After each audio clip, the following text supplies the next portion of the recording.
Herzlich willkommen zu einer neuen Ausgabe von unserem Rabentalk. Dieses Mal auf English, because we're joined by the lovely Maja Lunde, who is a best-selling author from Norway. So, what are you currently reading? Oh, right now I have a book on my night table by Tara Westover, who's an American. It's actually a story about her growing up in a Mormon family. It's called Educated. I think it's translated into German as well.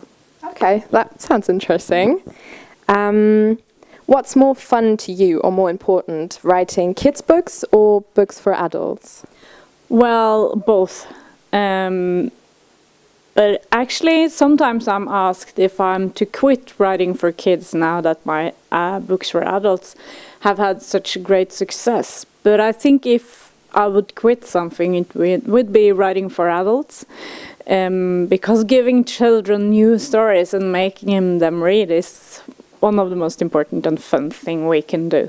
Yeah, that's right. And you tell so many people's stories in your books, and like also the kids' books have quite heavy undertones. Where do you get your inspiration from for your characters?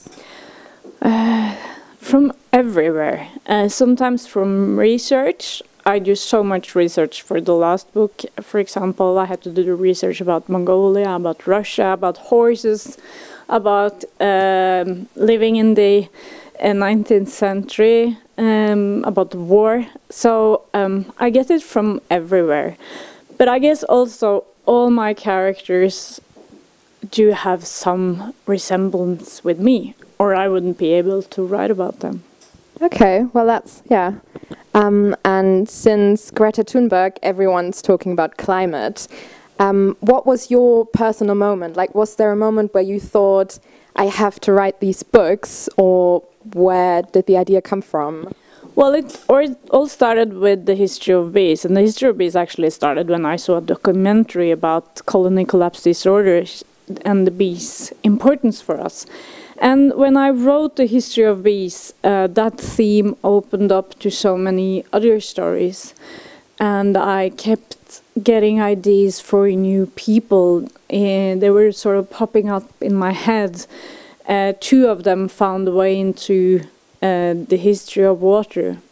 And also I suddenly was open to stories everywhere, like things I saw or heard about. So the story for The Last of Its Kind actually came to me before I even published the history of bees, because I saw these horses in France and I heard their stories and I wanted to write about it. And you've just been to Frankfurt for the book fair, and you've probably talked to a lot of people. Is there a question that no one has asked you yet, but you thought they would?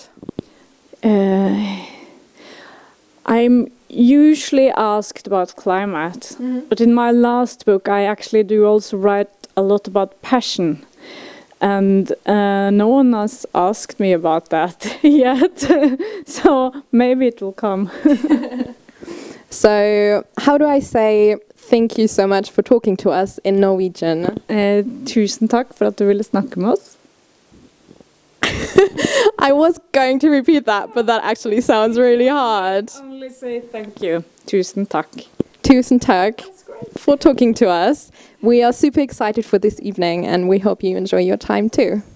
Thank you. Thank you. Hier finde ich mein Buch, Ravens Buch und ravensbuch.de.